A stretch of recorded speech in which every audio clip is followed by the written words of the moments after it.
All right, we're on step 9, A-frame assembly. Let's take a look at it.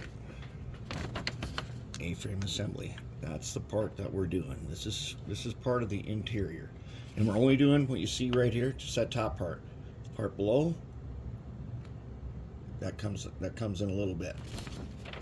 All right.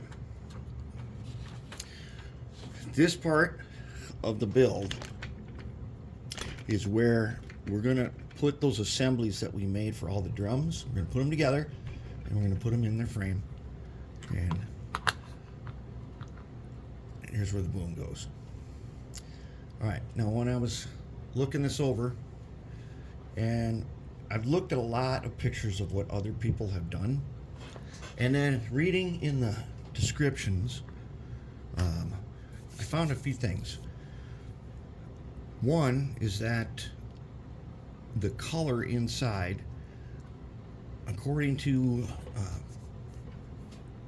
if you look up whatever specs you want, machinery gray is one of the colors.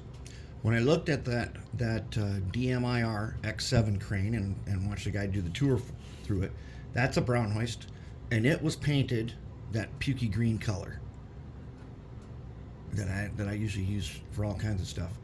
And then I didn't want it to look all dirty and you know, I didn't want it to look that dirty.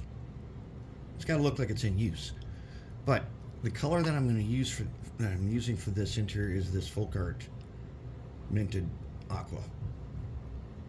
And what I do is just put some here on the tile right there, and I just paint off that plow right there. All right, and then I used some Nuln Oil Citadel and give it a wash. When I was watching that tour of the inside of the X7 crane, one thing I noticed, I think I said it before, was that the cable on the drums was pretty clean, and it was mostly gray. And we'll be using gray string when we thread this. We're not going to use black string. We use gray, and then we'll add something like Nuln Oil to it. And so the drums, I don't want them all rusty, and I don't want them all black. I've seen a lot of all black interiors on these cranes that people have made. But when I go looking, what few photos there are, they've either been repainted on the inside, or they're just so grimy and dirty and rusty that because they're over 100 years old. So I painted all the parts. And what I want to point out about this part, see now how it's all together? If I had to go in here and paint this put together, I wouldn't have been able to get a good effect. So I painted the parts kind of separately and then started mounting them. And I've got the one cylinder. I don't know if you can see it. See how it's silver? It's supposed to look like that. And I've seen so many people build these and then paint these things all black and put them together, and then they don't stand out at all. But for this part, the only tricky things you need to know, in the instructions here, it shows you exactly what to put where. They all get glued in. There's no moving parts in this part. But the one thing that threw me for a loop was this, and this is called the trolley. Okay, so here's my trolley. In here, in the instructions, it shows assembling one side, then putting the drums on, and putting the trolley on. And as I was test fitting these parts, I realized it's better to put the drums and things on, then put the next side on, and then put the trolley on. If you don't, it's not going to sit flush, and you could end up having to do a whole bunch of sanding in somewhere you don't want to do.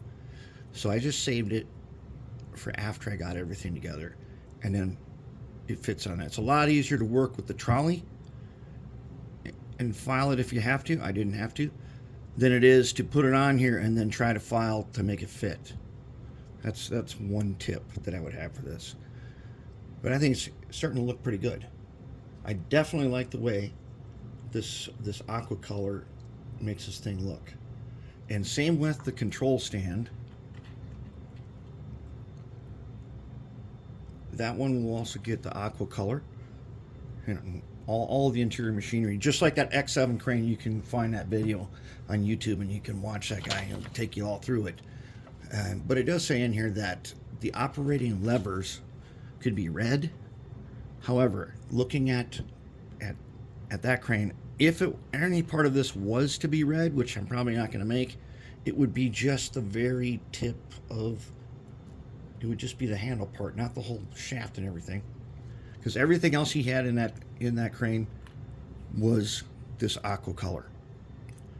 And I mean, everything. He said it was all original too. That has not been repainted, and it's fully functional.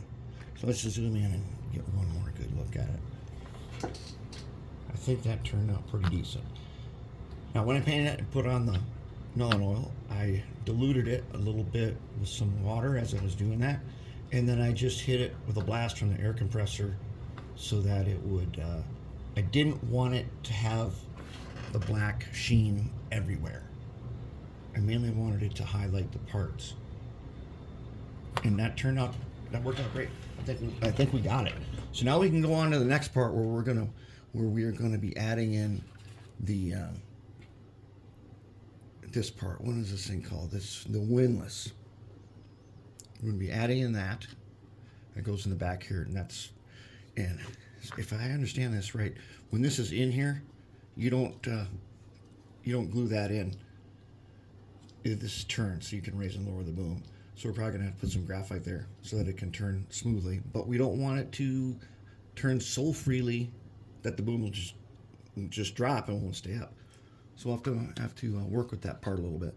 Then we put in the control stand and a couple of other parts on here, and then that will wrap up step 9, and we'll be getting closer to we'll get to do the bottom. Okay, we'll start working on that and putting the trucks together. So we're getting there. We're on step 9, halfway through it. We'll see what happens in the next part. But so far, so good.